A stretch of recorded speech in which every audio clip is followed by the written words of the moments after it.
The Women's Committee is a very diverse group of women. Can you tell me where you're from? I'm born in the north of France and now I'm living in the south of France.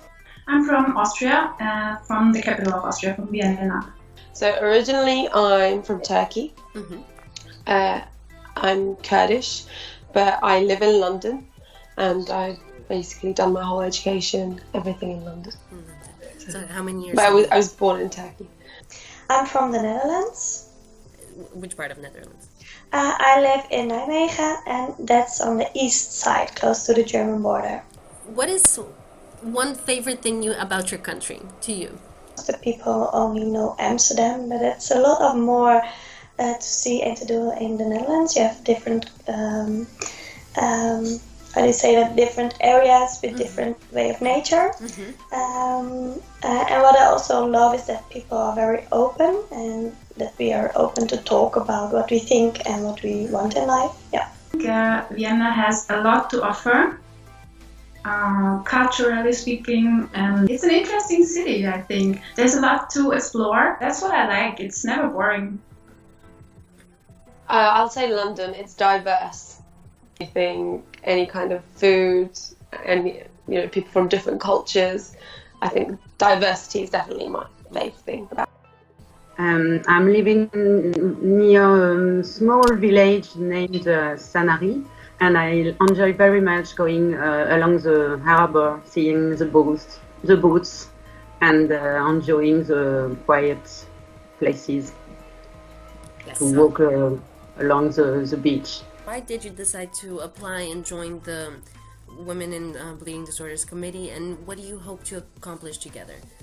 Yeah, I got involved because I had a need to get in contact with other people with bleeding disorders, and it starts after a very heavy time in my puberty. And since that time, I start working on get more information about women and bleeding into the bleeding disorders community, and I fight for that into my own animal in the Netherlands. And I got to know more people during the years into other animals and during the European conferences and the world conferences. I think that we need to get more together because it's difficult to do it in your own country already.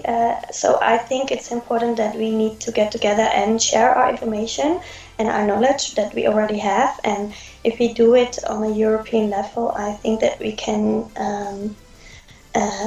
arrange more than do it just on a local base. Yes. So that was the reason for me to to apply for it and to start working on it. So before I applied for the role here, one of the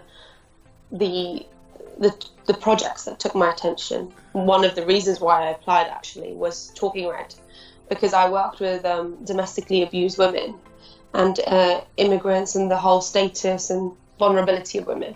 And in psychology already we know that, women are more, they're more open to mental illnesses, the minor ones anyway.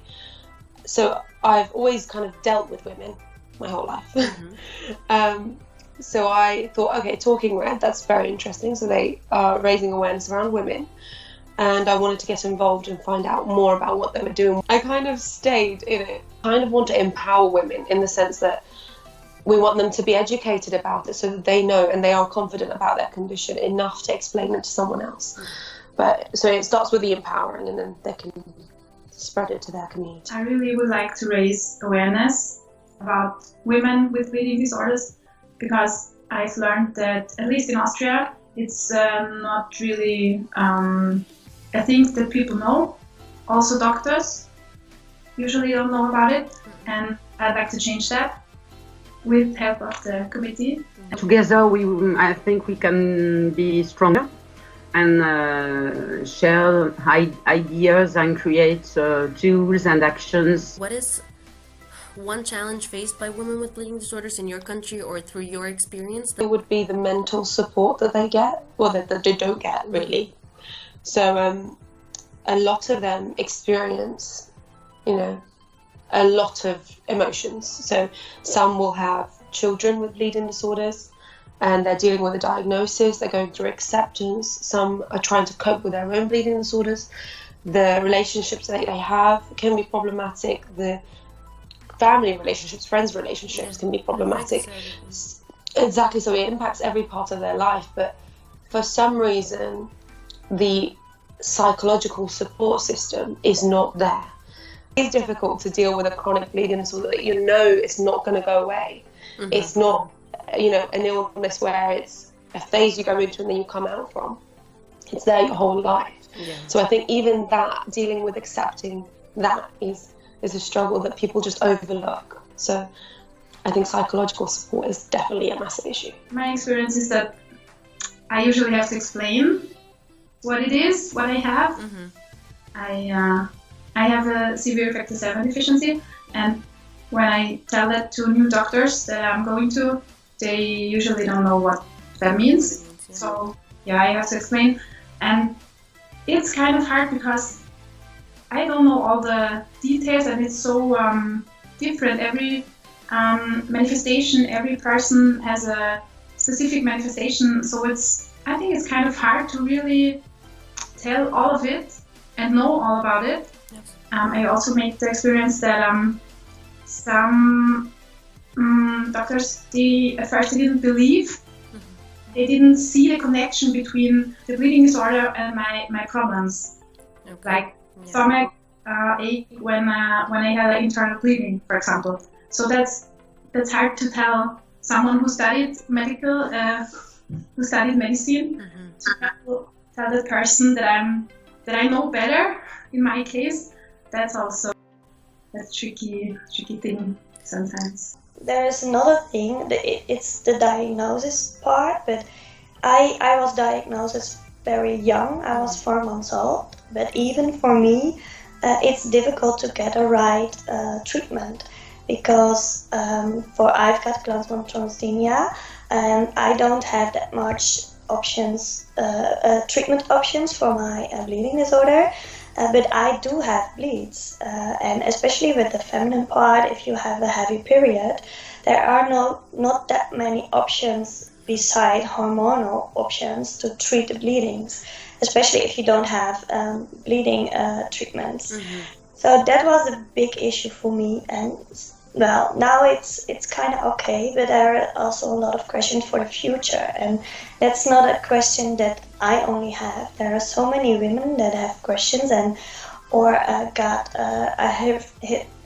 their hysterectomy on a very young age, so they can get any children, or they don't know how the heredity is, like if they can give it to their children or not. There's so much not telling about this subject, and I think we know now much more than 10 years ago, but still there is a lot of things that we don't know, but also that we don't tell these women.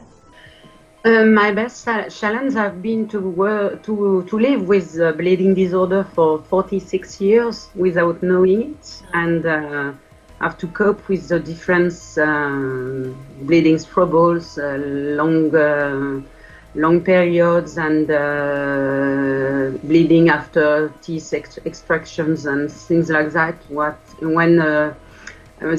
During these moments, no one knows I have a bleeding disorders, and it was really difficult for me to live with that. And I'm a carrier, and it's not really a long time ago that we know that women, the carriers of hemophilia, could bleed.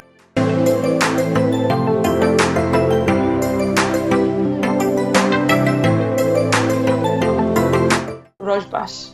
Doei, tot ziens, tot de volgende keer. Okay. Au revoir.